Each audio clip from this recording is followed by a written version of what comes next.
Hi, my name is Liz Blackwell-Moore, and I'm a public health consultant working with the Opportunity Alliance on a project called Partners for Thriving Youth. Today, I'm here to talk with you about toxic stress, trauma-responsive approaches, and student achievement. I thought it'd help just to tell you a little bit about the work that I've been doing in the recent past. I've spent the last 15 years working with schools, working with communities and organizations and coalitions on really implementing a restorative, trauma responsive approach to different public health problems. I've had the opportunity to work with many folks in the school districts right here in South Portland, Portland, Westbrook, and Lake Region. And so it's an honor really for me to be here speaking with you today. So I'm going to tell you just a little bit about the Partners for Thriving Youth project. The Partners for Thriving Youth project is a project that's funded by the Substance Abuse and Mental Health Services Administration, and it has 5 years of funding, and the primary goal of the project is to decrease substance use and improve the mental health of young people who are at greatest risk for these problems. And we've identified those folks as young people aged 9 to 20 who've experienced trauma, are a part of the immigrant and refugee community, and or identify as LGBTQ+. And the primary target areas are Portland, South Portland, Westbrook, and Bridgeton. So there are a couple areas of focus for this Partners for Thriving Youth project. We've identified and are working with neighborhoods to increase neighborhood capacity to prevent youth substance use and improve behavioral health. We're working with schools, and we're also working with healthcare to really increase their evidence-based practices to improve the behavioral health of young people. So the work with schools that we're doing is really to support increasing the capacity and improving the infrastructure of schools to better meet the behavioral health needs of students. So in order to do that, we've created a behavioral health learning community. And the purpose of that behavioral health learning community is really to create a formal network for sharing between schools. So we've invited middle schools and high schools to send ambassadors to our behavioral health learning community.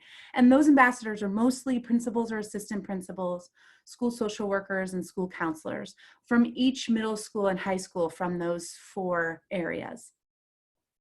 And really the purpose of those meetings is for them to do peer-to-peer learning, to do expert learning, and to build their practice and skills and improve the infrastructure within their schools. So ambassadors' role is really to represent the school and district by participating in that peer and expert learning. And then they're also leading or supporting the practice improvement efforts within your school and district. And then, of course, they'll engage in technical assistance from project staff like myself and others from Opportunity Alliance. So the behavioral health learning community met a few times at the end of the school year last year, really trying to figure out, do an assessment and strategic planning process on what is our goal and focus for this coming school year. And it was very clear because we were already in the throes of COVID, and actually and at that time of our strategic planning meeting, it became clear that our communities were really understanding more deeply the impact that racial injustice has been playing for so many in our communities. And so when we were thinking about this coming year, we decided on really focusing on building trauma responsive approaches to trauma responsive approaches in the school and really embedding them throughout the school. So because we know there's so much worry and lots of pressure and stress as we enter this new year, more so than probably ever before. And we know that there's stress and pressure and worry amongst teachers, amongst students, amongst parents, and school staff. And so we felt like really diving in deep and supporting everyone to deepen our understanding of how toxic stress impacts behavior and learning was going to be really important for this coming year. And that really thinking about how can we consider our own response to stress and that of others' toxic stress. And then, of course, building our capacity, learning, building skills, finding ways to support ourselves and our colleagues and our students. So in really building our capacity as individuals and as a school to use trauma responsive approaches. So that's really our focus for the year. So for today, the goals of this webinar for today and the roadmap kind of going forward are that we're going to do a review of toxic stress and its impact on young people's development, behavior, and academic achievement. Then we're going to talk about that and identify the impact exposure to toxic stress can have on educators.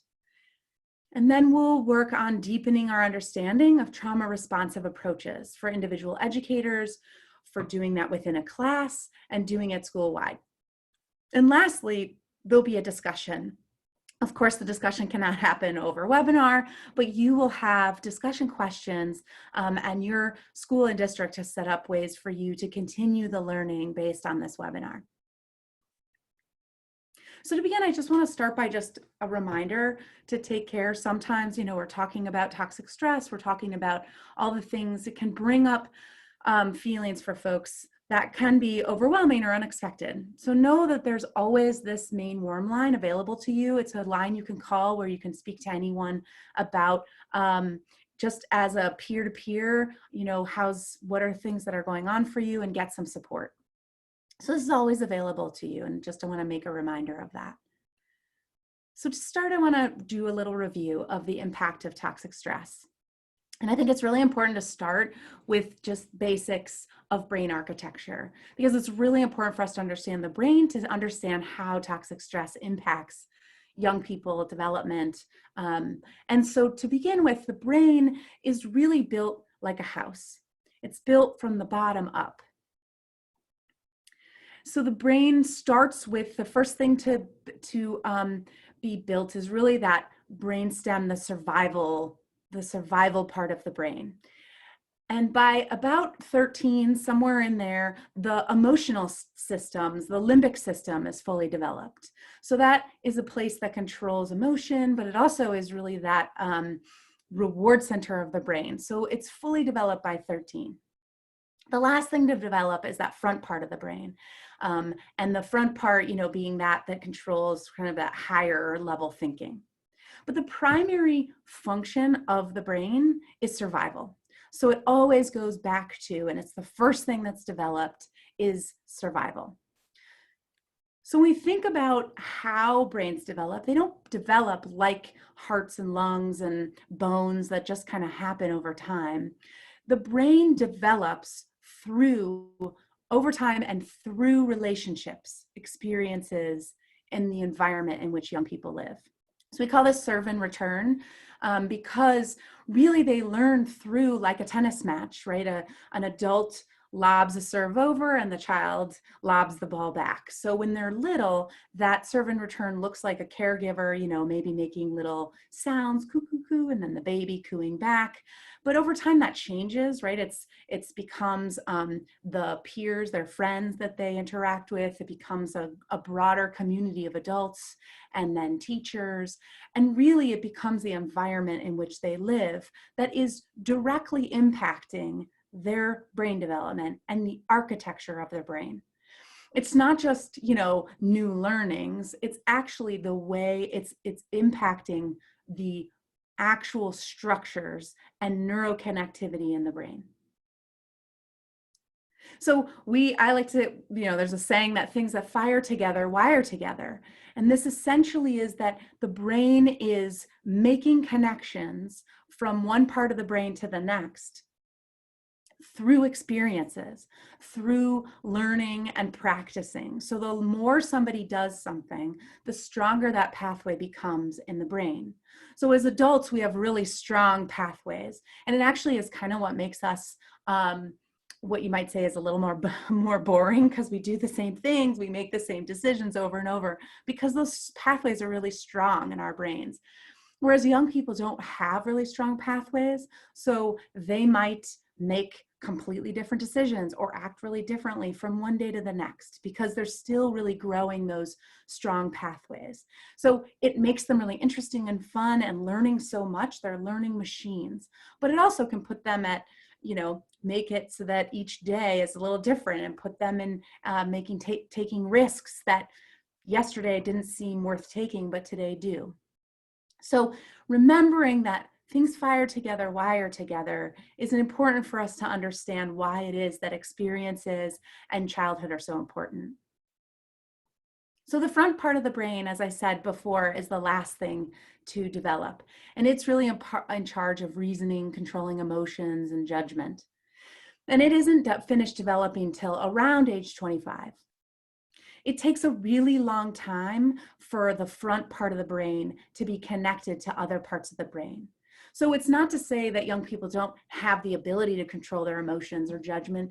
It's just that they aren't they're not fully developed, but they also are not very well connected to the emotional center or to other parts of the brain. So if they're having a really big emotional response, or there's like a really big social implication to some situation they're in, that emotion center of the brain is not connected well to the front, to that judgment. And so they might make really different decisions based on the emotions that they're having at that time.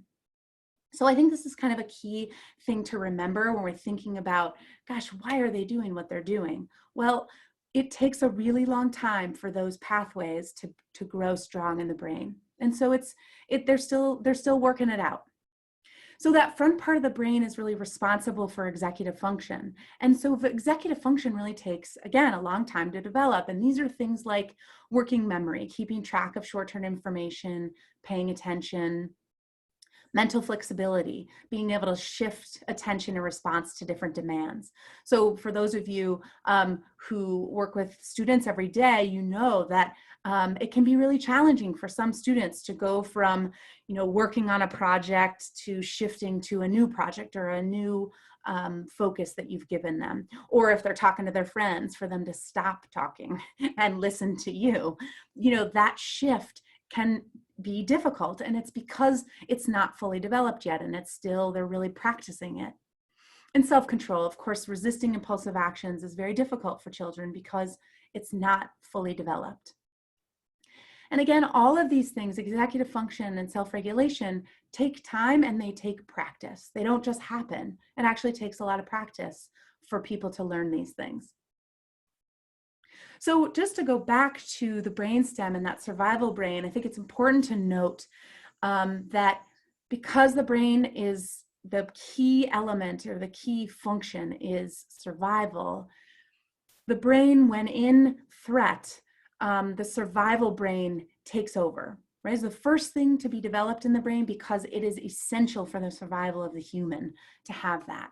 And when that brainstem in times of threat takes over, it shuts down the prefrontal cortex.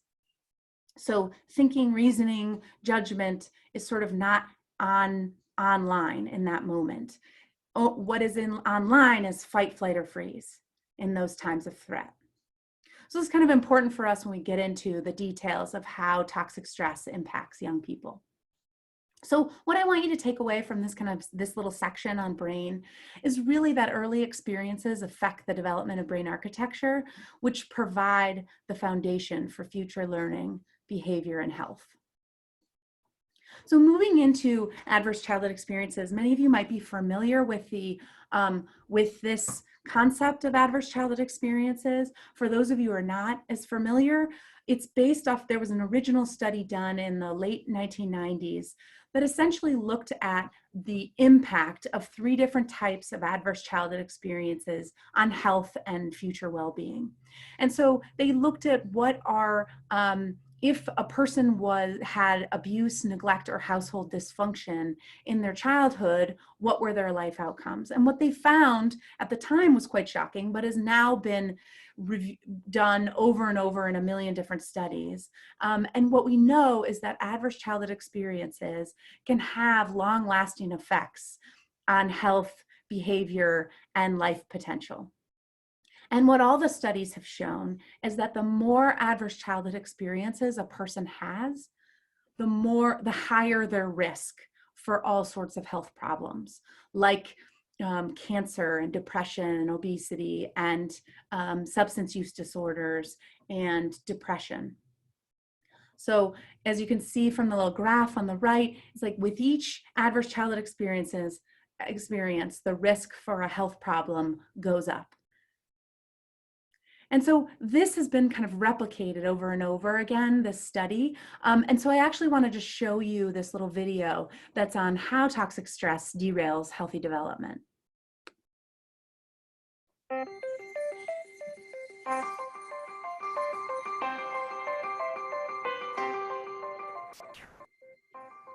Learning to deal with stress is an important part of healthy development.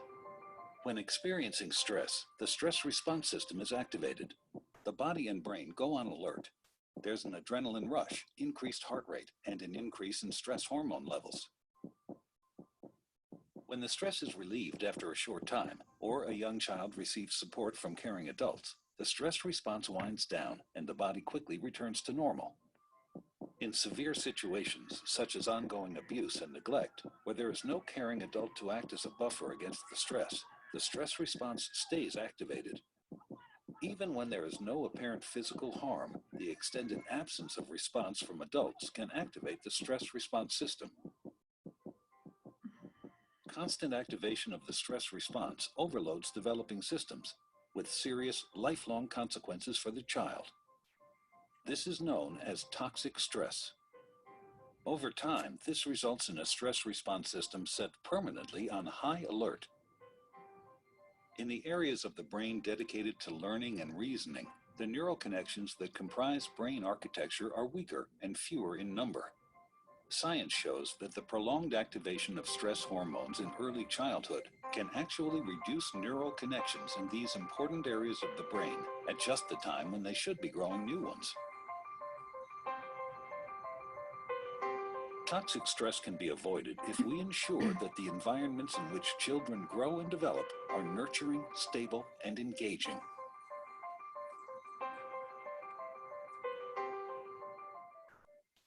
So you can see that there are various kinds of stress, right? There's there's positive stress. So we all have some level of need. Stress allows us to do the things we need to do, right? Make sure we're eating and we make sure we're studying for that test. And then there's tolerable stress, where it's serious stress, could be the death of a loved one or, you know, a pandemic. But it's buffered by supportive relationships. Toxic stress is really that prolonged activation of the stress response system. And often that's really in the absence of protective relationships. And so I think it's just important to note, I think coming into this year, of course, you know, there's always students and teachers and educators and other folks always have some level of stress in their life. But I think going into this year, it's clear that there'll be more folks that are dealing with tolerable or toxic stress. And those who've had toxic stress in their life, this pandemic and their feelings about racial injustice really might bubble to the surface in a much more strong way. So I think we are anticipating that, right? So the work that we're doing here today is setting us up to be able to respond to that.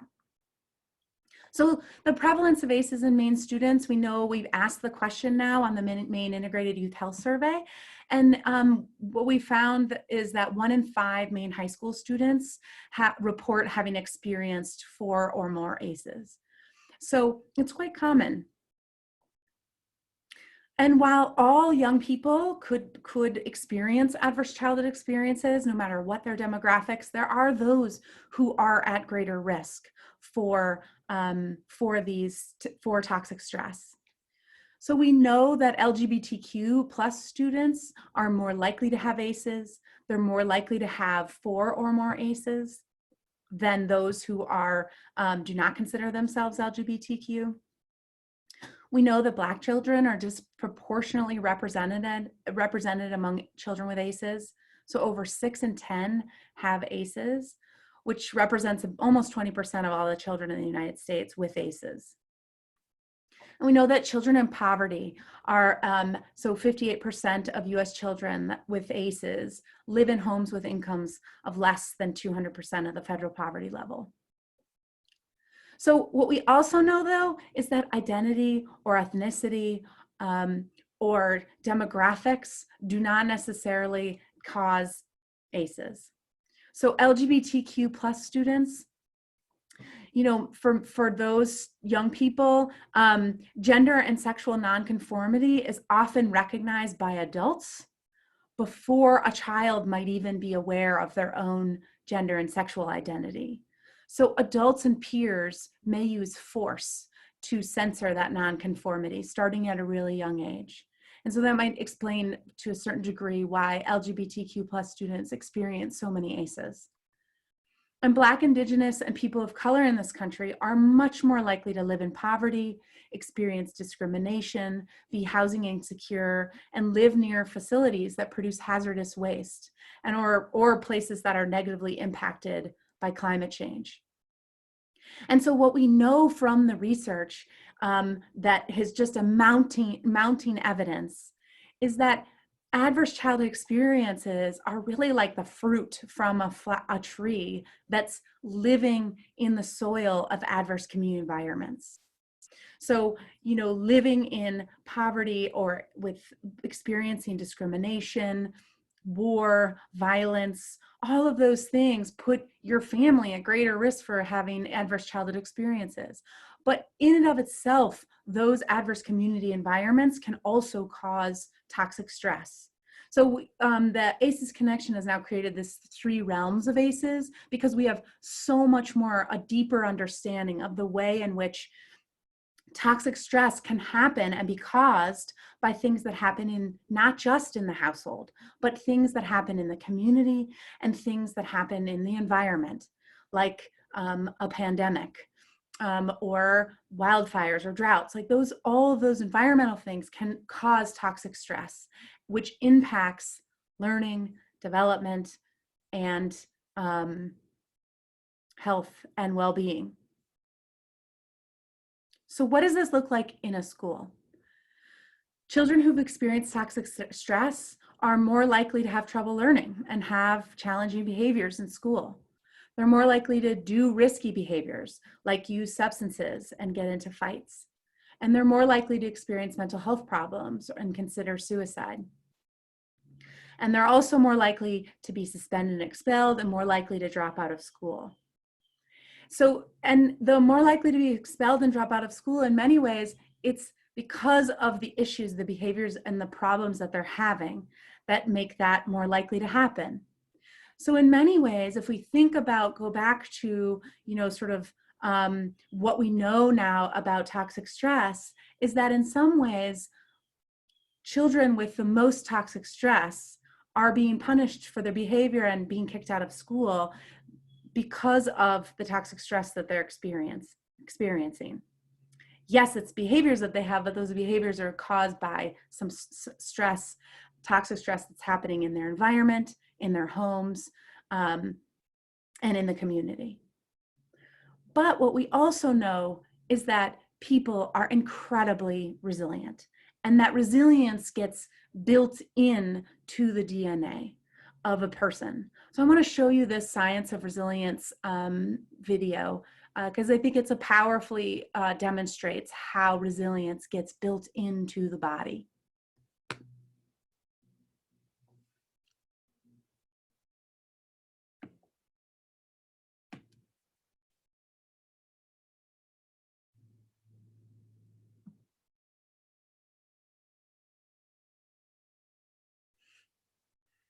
It's taken a little while to load here.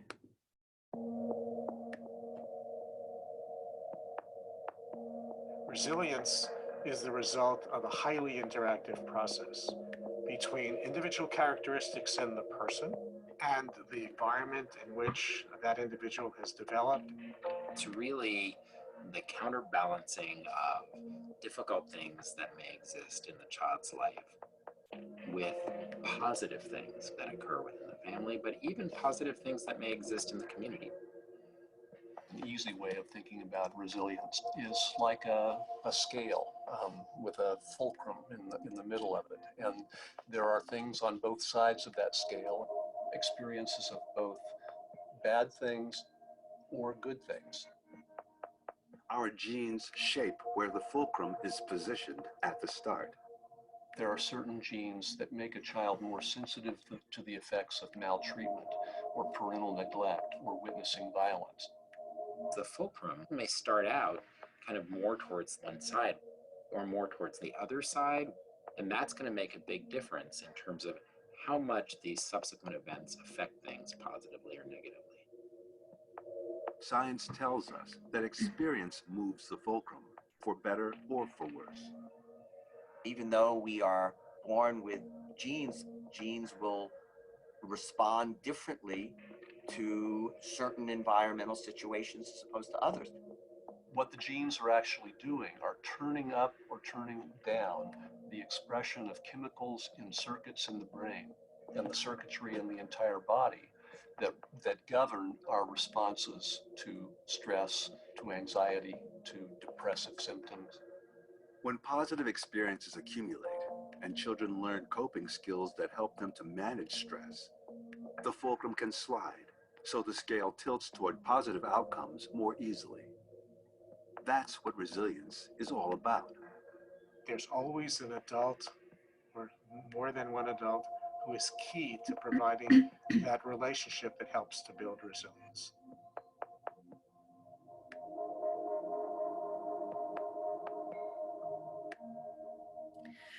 So I'll say that I do love that video for the really what it shows, and it's kind of the best video I've seen for understanding the kind of science. But I'll say that I also, with a caveat of that, you know, there are a ton of women and people of color who are scientists doing the work on resilience and adverse childhood experiences as well. And the video really only shows that white male scientists who are doing the work, but there are an amazing amount of other people doing that work. But the fundamental components of that video, I think, are really important for us to understand that all folks are capable of incredible amounts of resilience. And it's why we see such variation in people who have, you know, the same amounts of trauma, or who are even in the same circumstance, really have different responses. And so much of that has to do with the experiences they've had previous and the people and the factors that they have in their current life. So we know that there are factors that make an individual much more likely to be able to overcome serious hardship. And those are things like having at least one solid supportive adult relationship, having a sense that they can succeed, opportunities to strengthen coping skills and self-regulation, and sources of faith, hope, and/or cultural traditions. So all of these things really are key to helping young people, and actually adults as well, be resilient in times of hardship. So the key takeaway from this section is really that toxic stress caused by experiences in the household, community, or in the environment can derail healthy development, and it can show up as challenging behavior. But with the right supports and environment, all people can be resilient. So I want to talk a little bit about identifying the impact that exposure to toxic stress can have on educators. So for many folks, you know, you have at least 20% of the students are experiencing a lot of toxic stress, and maybe more. And going into the school year, we know that children will be coming full of anxiety, perhaps worried, their parents are worried, and teachers are worried. And so we know that that has an impact on everybody. And so Laura van der Lipsky, she has been doing a lot of work over the last couple decades on thinking about how does trauma and toxic stress impact the people who work with the folks who are experiencing it. And so she calls it a trauma exposure response, and it's a transformation that takes place within us as a result of exposure to the suffering of other living beings or the planet. And so she's identified these like 16 trauma exposure responses. And so I'm showing this to you today to think about if, you know, to really have you think about, do I experience these? Which one of these happens to me when I have been really in it with a student or multiple students who are really struggling? And, you know, do I have feelings of helplessness or hopelessness? Do I, you know, feel guilty, or do I minimize? It's no big deal. You know, so really thinking about, do these show up for you? And if they do, thinking about what can you do in response to that? And so I, you know, really think about how can we put on our mask first? Because we know, just like in an airplane, when things are going wrong, we can't help our child or the children sitting next to us if we're not strong and have our mask on and oxygen flowing, right? So Laura Vandermoot-Lipsky has these 5 directions to help us figure out how to put our mask on first. And they're a daily practice of centering myself, building compassion and community, finding balance, creating space for inquiry, and choosing a focus. And so she offers this as kind of a way of thinking about, how do I find some balance in my day? And so I think, you know, she calls it trauma stewardship. So by developing a deep sense of awareness needed to care for ourselves while caring for others, we can greatly enhance our potential to work for change. And in this case, to support our students. So she has the 5 directions in this kind of larger framework. And what I'll say here is that I think, you know, for every person, we have our own way of you know, sort of entering the day and facing the day and doing our work. And so for some of us, it may be that exercise really helps us a lot, or, you know, doing yoga. But for some of us, that's not really what centers us. It may be what centers us is finding connection and community. It may be that reading more deeply about, you know, trauma and how it impacts young people, or gaining a new skill for working with young people. That may be the thing that is a daily practice of centering yourself. So I offer this to you as a way to, if your centering is working for you, the practice that keeps you emotionally regulated when you enter the day, that's great. If you feel like you could use some additional strategies, this might be a place to go to find some additional things to add into your practice of centering yourself. So the takeaway from this section is really to say that other people's toxic stress can really impact us in ways that make it difficult to keep doing the work. And so building a daily practice of centering ourselves can improve our own mental health and our work with students.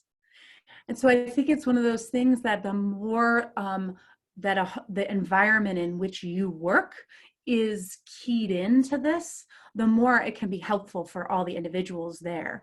So really thinking about, how can you support your colleagues and be supportive as a school for really having that kind of daily practice, and really embedding that into the work that you do every day, because it's a key component of your work. So if we think about, how do we, you know, now build on what we've learned and deepen our understanding of trauma responsive approaches, I'm going to offer some approaches for you as individual educators, for doing them within a class and school-wide. So the principles of a trauma responsive approach, there were original principles developed by the Substance Abuse and Mental Health Services Administration, primarily for behavioral health organizations that were working directly like on treatment for folks who have substance use or mental health problems. In this case, these have been adapted, those principles, but have been adapted by many folks. I've taken the ones that were adapted by Groundworks, which is an organization that does work with youth and also with community building. And the primary principles that I think are important to list today are this sense of safety. The people need to feel safe. and they need to have voice and choice. And by having collaborative opportunities for collaboration, having this sense of trustworthiness and accountability, having opportunities for skill building, and then also knowing as an organization, as individuals within an organization, that there is cultural knowledge of cultural, historic, and gender issues, and that people know how those things impact individuals as they walk into our buildings every day. So these are really the principles of a trauma responsive approach. So when thinking about those principles, I think it's important, then we can think about what are the essential things that students need in order to learn. So if we look back at our brain development information that we learned kind of earlier in this session here, it's clear that young people need a sense of safety and belonging, right? That brainstem will go into fight or flight if it feels threats. And so that sense of safety is sort of paramount. It's the first thing that needs to happen. Next, we have to be emotionally regulated. So when we're emotionally not regulated, it's really difficult to move towards learning. And then finally, we need practice of those executive function skills, because those executive function skills are what help us learn, right? Memory and paying attention and, controlling our impulses. Those are all critical for getting to learning. So then what are trauma responsive approaches? In many ways, it's to meet those needs that students have before they can get to learning. And so there are things you can do as an educator and in the classroom, and there are things we can do school-wide. So in terms of trauma responsive approaches as an educator, what we know is that self-regulation, like being regulated, emotionally regulated ourselves, working with young people is critically important, as is building developmental relationships. So when we think about self-regulation, it helps to go back again to our understanding of brain development and thinking about serve and return.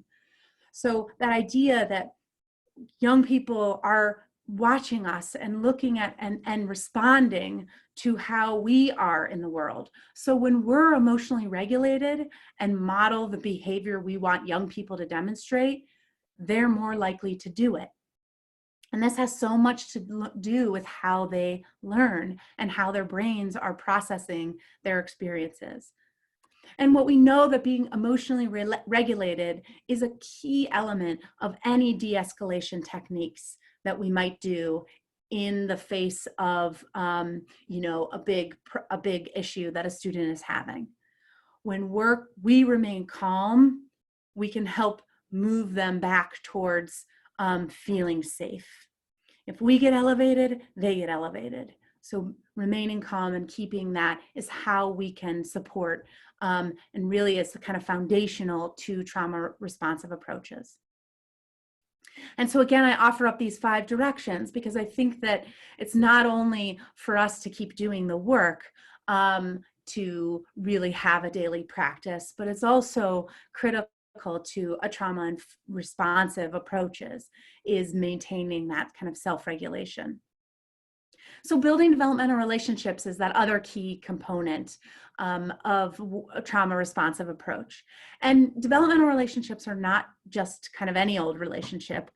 They are very specific, and they're ones that foster healthy development. So the Search Institute for the last 20 or 30 years has been doing a lot of research around what are the kind of the key elements of a developmental relationship. And they've found that it's expressing care, providing support, challenging growth, sharing power, and expanding possibilities. These are all the key elements of a healthy developmental relationship. And so I'm offering this is kind of a lot of words on the screen, but I offer this, that you can find this on the Search Institute's website quite easily.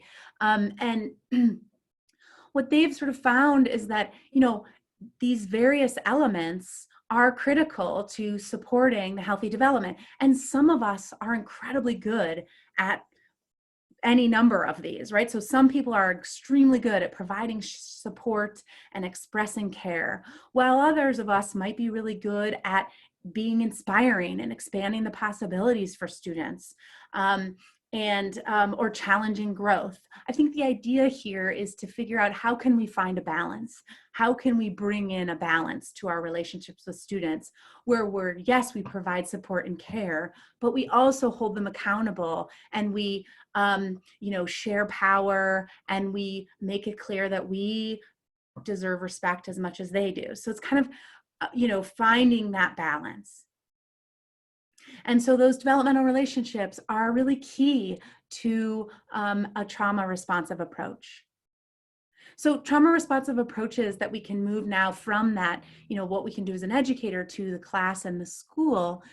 We know that social emotional learning is a key trauma responsive approach. Creating safety through consistency and predictability. Using mindfulness practices, restorative practices, PBIS, and building a positive school climate, responsive classrooms, and a focus on equity. These are all trauma responsive approaches that we can take within a class and school-wide. So we go back to kind of our principles of a trauma responsive approach. You can see that these principles, many of them are embedded in all these different approaches. So voice and choice and trustworthiness and accountability is kind of central to restorative practices. Skill building is central to social emotional learning. Mindfulness is about that feeling safe, and school climate and focus on equity is essentially, is really bringing in our understanding of cultural, historic, and gender issues into the class and into the school. And I want to just highlight social emotional learning because you can see when you look at this how critical social emotional learning is to all of these different approaches. That really having students and adults, really focused in on social emotional learning is how we can develop those other parts and move into executive function. Right, so social emotional learning is a process through which children and adults understand and manage emotions, set and achieve positive goals, feel and show empathy for others, establish and maintain positive relationships, and make responsible decisions. In many ways, you can see here that social emotional learning is how we help young people connect the different parts of their brain to one another.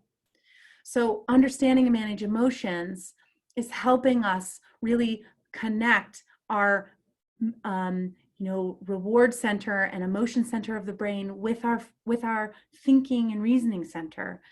Setting and achieving positive goals, feeling empathy. These are all things that are incredibly important for any learning and for really anything we do in life. So CASTLE has an incredible amount of resources if you aren't familiar with their resources, curriculum instruction resources, school-wide practices and policies, and of course they also have resources for family and community partnerships. So, that social emotional learning component is really key, but I want to put it kind of all into the context, our trauma responsive approaches in context of multi-tiered systems of support. I believe that many of you are familiar with multi-tiered systems of support because you use it for academics and perhaps for behavior. It also can be used for attendance and social emotional learning.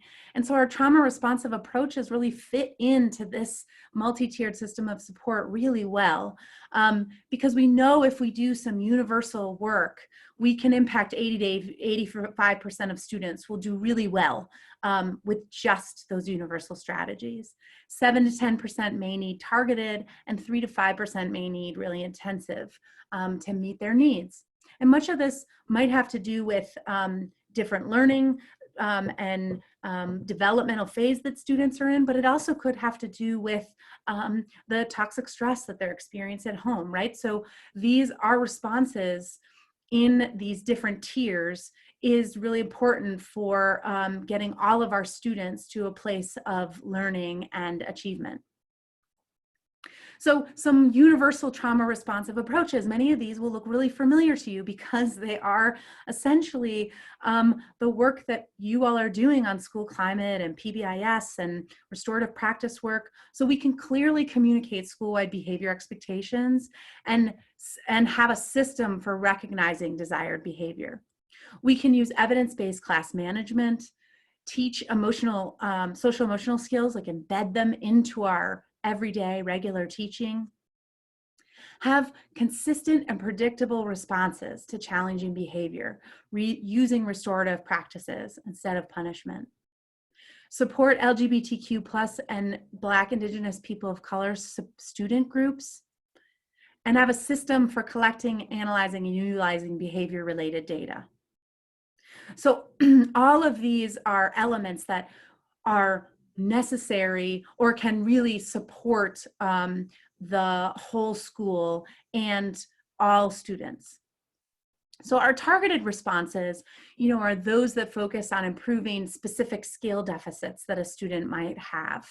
So schools can offer these in groups of students when they have, that might have similar needs. And that's a way to give students opportunities for practice and feedback. And it's an efficient use of resources to have them in small groups. And this could include like individual classroom support for students, social skill groups. Social skill groups are ones in which we can really pull students out and have them in groups where they're doing really specific work on social emotional learning. And this can be an incredibly potent and useful tool for helping students get back to being able to succeed with just the universal strategies that are being offered by the school. And then there's check in, check out with an adult mentor. And all of these you may or may not, as an educator, be a part of. But I think it's important for us to know what all the strategies are, even if you're not actively doing these things with students. So, and then there's tier 3 intensive trauma responsive approaches. And these might really usually require a lot of resources and are more intensive and rely on a formal assessment. And so that could be a functional behavioral assessment or having a safety plan, individual counseling, or using, and also using restorative conferences for more severe challenging behavior. So what could this look like, sort of bringing this all together? What it could look like, especially for going into this year when we know that people are really in a place of having much more stress due to the pandemic and also due to our kind of now increased understanding of racial injustice that's been present for many people for generations. But that really spending more time on individual and class relationship building. So where, that might not have seemed as important in the past, I think this year for sure, it could be critical to the success of the students that you're working with. Working to embed social emotional learning into your curriculum. CASEL has a lot of resources for that. Second Step and responsive classrooms as well, you may be using at your school. If you're in a high school setting, really thinking about, or middle school, how can I embed social emotional learning into my everyday classroom setup? Whether that's through projects that I'm working on, whether it's through assignments that we do, whether it's in our classroom setting, and talking to one another. How are you embedding social emotional learning? I don't know how to do that into my AP math class. How would I do that? Talking to each other about how do you do it and finding resources to really start embedding that, because it is so critical that young people have that ability to manage their emotions and set goals and have good relationships to learn whatever it is you're teaching them. Collaboratively create classroom agreements and revisit them each class. So have the class agree upon them. You could use circles or class meetings to build relationships or to build those class agreements, and then use those class agreements to hold students accountable for their behavior. So instead of just calling out the behavior, using the class agreement, like, hey, we agreed upon these things, and right now I see that you're not doing that. And then having ways of holding them accountable to that. And having those conversations is a way to help really use those class agreements as kind of the guiding way of having predictability and consistency in a class. Create routines. I sort of got ahead of myself there. Create routines that are predictable and consistent and communicate them regularly. So whether you're doing in-person class or your online class, having routines might be even more important this year than ever before. So having something that you do before each class, whether it's virtual or in person, could be a great way of creating that consistency. So if we have to go only online, there's still this feeling of safety and predictability by having a really similar routine. Find ways for collaboration among students and putting students in decision-making roles. When possible, giving students ways to contribute, ways to have voice and choice. You know, it's that sharing of power can be difficult, and especially in times of stress, but it's how we can actually build that sense of safety and that sense of belonging is by having them be in decision-making and leadership roles. Using mindfulness exercises in class and participating in restorative conferences when students have really challenging behavior. So we go back to kind of our student needs and think about, we said it was like critically important for them to have a sense of safety and belonging, be emotionally regulated, and practice executive function skills. If we plug in our trauma responsive approaches, we can see that having solid adult relationships, using PBIS or responsive classrooms, having group affinity groups like LGBT groups or a Black student caucus, or those are all things that build that sense of safety and belonging. Using mindfulness or social emotional learning, restorative practices, and de-escalation can help students remain emotionally regulated. And then using social emotional learning and restorative practice and PBIS are all part of how we can help them practice executive function skills. So these are all trauma responsive approaches, and all these trauma responsive approaches help meet that basic need that will lead to more equitable student learning and achievement, because that need is paramount before learning. And so we can use these practices to help all of our students be able to reach the goals that they have and that we have for them. So the key takeaway from this section is really that building relationships and staying regulated ourselves are the pillars of a trauma responsive approach to working with young people. And embedding social emotional learning and skill building opportunities into class and school-wide really lays the foundation for all of the trauma responsive approaches that we can use as a school.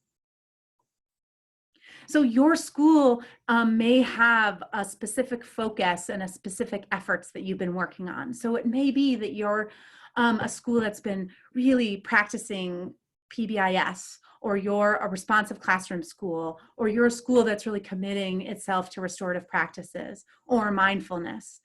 And in many ways, all of these can be trauma responsive approaches. And so what I'd say is dig into the efforts and the focus that you have for this, and really bringing in that social emotional learning component to any one of these focuses. And that, if you find that there are some places where your focus is not meeting the need, there are other tools out there for you to incorporate, and other schools, either in your own district or in neighboring districts, that are using some other approaches that could help, get embedded into your school.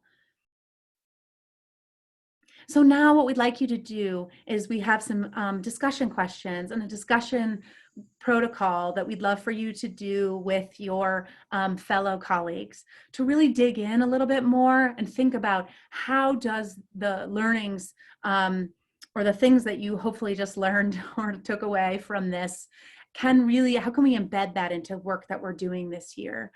What meaning does that have for us? And how can we use it going forward to support this year that by all accounts, will be a difficult and challenging, but hopefully fruitful and an amazing learning for all of us as we get through what's really challenging and see how it brings us together. So thank you so much for your time and for all of your efforts as educators. Your work that you do is so important to the future of our communities. And so we are also thankful to the work that you're doing and want to support you in any way that we can.